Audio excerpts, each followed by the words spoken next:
Rial, est-ce que selon vous, déjà, on peut parler légitimement de souveraineté ou il ne faut pas parler de souveraineté parce que beaucoup considèrent, des experts comme vous en IA à travers le monde, que intelligence artificielle et souveraineté, c'est antinomique.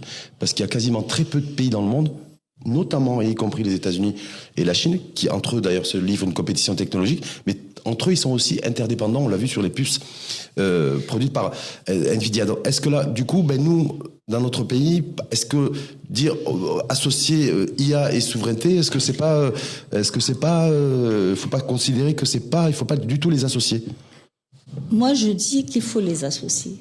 Mais il y a différentes approches. C'est-à-dire, si vous allez maintenant adopter des solutions existantes ou des modèles d'intelligence artificielle existants et vous allez les utiliser pour optimiser vos départements, vos secteurs, les métiers que vous gérez, vous n'allez pas avoir de souveraineté.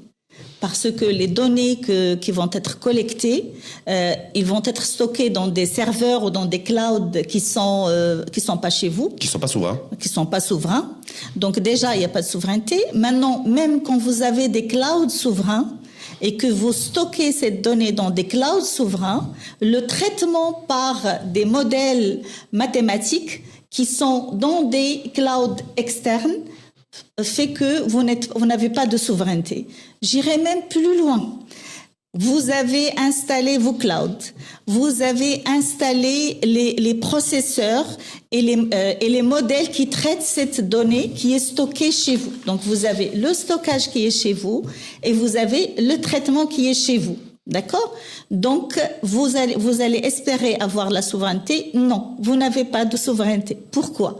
Parce que le chip, le composant que vous avez acheté et que vous utilisez pour traiter ces données dans votre cloud souverain, il est fabriqué ailleurs. Il est fabriqué ailleurs. Donc on ne doit pas, selon moi, et à vous écouter attentivement, parler de souveraineté. Je termine. Oui, bien sûr. Donc il y a plusieurs niveaux, mais quand vous descendez dans la granularité jusqu'au chip, si vous l'avez pas fabriqué vous-même, vous n'avez pas de souveraineté totale. En tout cas, votre souveraineté est fragile.